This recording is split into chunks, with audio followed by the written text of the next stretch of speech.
In an FBI interrogation room, Hutch sits quietly, using a lighter to seal one of his many wounds.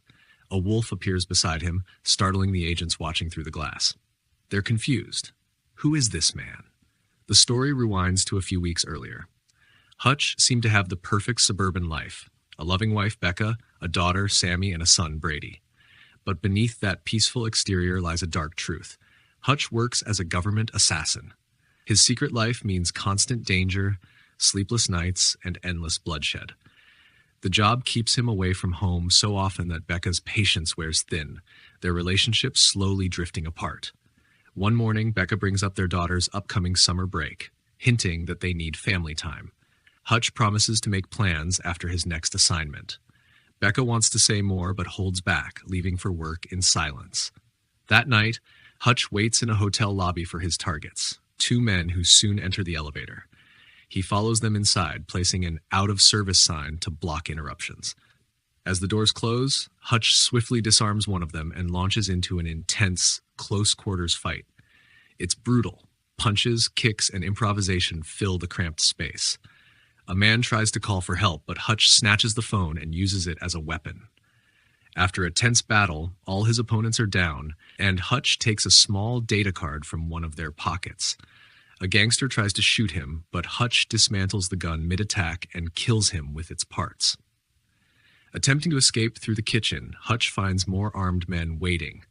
Gunfire erupts and Hutch dives for cover behind furniture, grabbing a gas tank.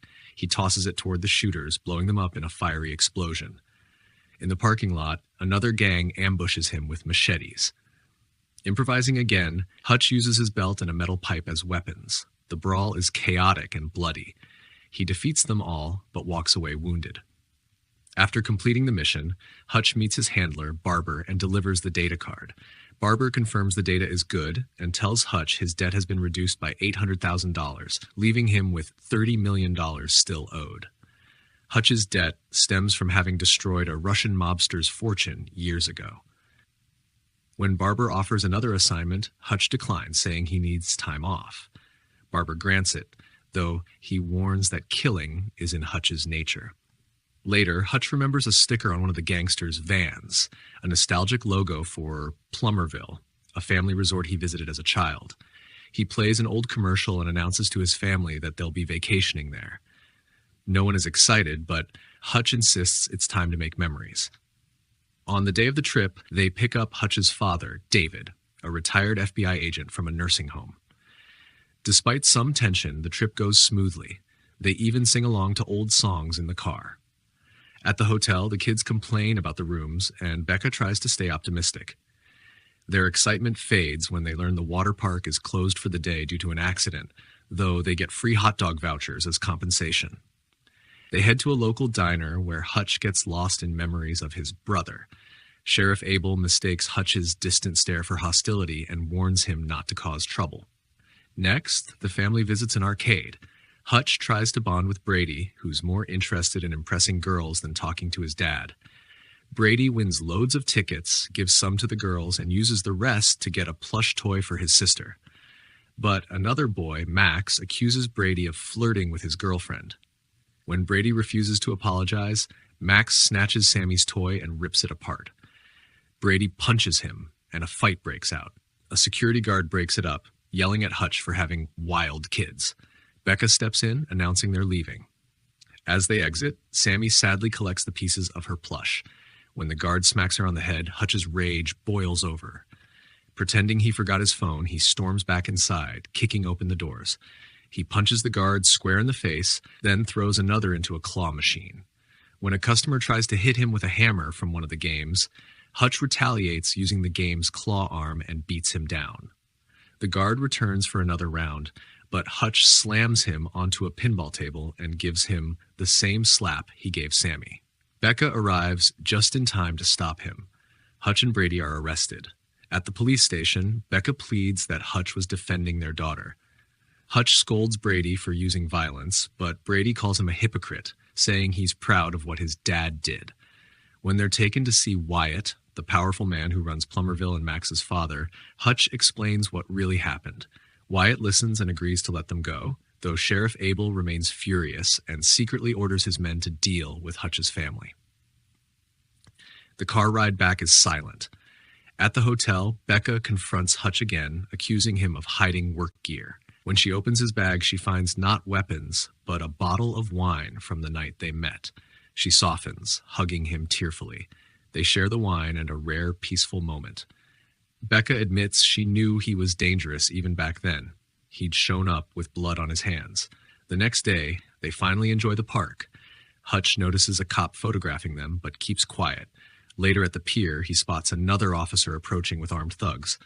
He sends his family on a boat ride and boards another boat himself, followed by the gang. When the fight begins, Hutch uses anything he can: life jackets, poles, bottles, to fend them off. He's cut, bruised, and even loses a pinky finger, which falls into the water and is eaten by a fish. Furious, he climbs back aboard and kills the attackers one by one, repeating that he's on vacation. Hutch later calls his adopted brother Harry, who reveals Plummerville isn't a vacation spot. It's a smuggling route controlled by a syndicate led by a ruthless woman named Lendina. Hutch's old handler confirms it, warning him to stay out of her way. Meanwhile, Wyatt and Abel prepare an illegal shipment, secretly plans to frame Lendina. She finds out and calls Abel, demanding he remind Wyatt who's in charge. At her casino, she murders a cheating client and his accomplices without hesitation, showing just how vicious she is. Back in Plummerville, Hutch's family returns to their hotel. David shows up with dinner, saying Hutch is running late, but elsewhere, Abel has kidnapped Max, intending to hand him over to Lendina. Hutch interrupts, pouring gasoline over piles of money and threatening to blow it all up unless Abel agrees to leave his family alone. Abel reluctantly accepts. As Hutch turns to leave, Max escapes from a van, silently begging for help. Hutch hesitates, then goes back in. What follows is chaos.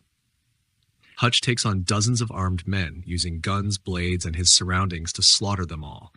The fight ends when a stray bullet ignites the gas, causing a massive explosion that levels the building.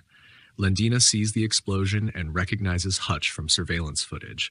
Furious, she sets her sights on his family. Meanwhile, Hutch reunites with Becca and the kids. Brady is shocked but proud. Becca begs him not to fight anymore, but Hutch says it's out of his control. She should take the kids and run. She refuses, telling him to end it once and for all. Hutch meets Wyatt again and convinces him they share the same enemy. Wyatt reveals that Lendina murdered his father and forced him into the crime business. They decide to fight back. With help from Harry and David, they booby-trap the entire amusement park, turning it into a fortress of death. As Lendina's army arrives, Abel tries to reason with her but is shot dead. Hutch and Wyatt trigger their traps: landmines under the ball pits, explosives hidden in booths, rides rigged to crush enemies. The wolf Hutch freed earlier even helps, alerting him to hidden attackers. Harry and David defend the lodge from another wave of goons. Harry stealthily eliminates most of them before engaging in a brutal sword fight with their leader, cutting him down in a spectacular duel. Meanwhile, Brady protects his siblings, choking out a thug who tries to harm them. In the park, Hutch faces Lendina's elite guards. Outnumbered and bleeding, he's captured as Lendina mocks and slashes him repeatedly. Just as she's about to kill him, Wyatt shoots her henchwoman. Lendina retaliates, stabbing Wyatt, but before she can strike again, Becca arrives, armed with a dart gun. A dart hits Lendina in the shoulder. She throws her knife at Becca, but Becca fires another dart that deflects it and pierces Lendina's eye. As the rest of the criminals close in, Hutch, Becca, and Wyatt dive into the pool. A moment later, every explosive in the park detonates at once, lighting the sky with fire and fireworks. Underwater, Hutch and Becca share a kiss as chaos erupts above them. Back in the present, the FBI agents questioning them receive a mysterious call. They immediately release Hutch and Becca. The couple walks free, with the wolf by their side. Later, the family sits at home, smiling as they look through photos from their vacation. Make sure to subscribe and turn on notifications for more stories like this. Thanks for watching.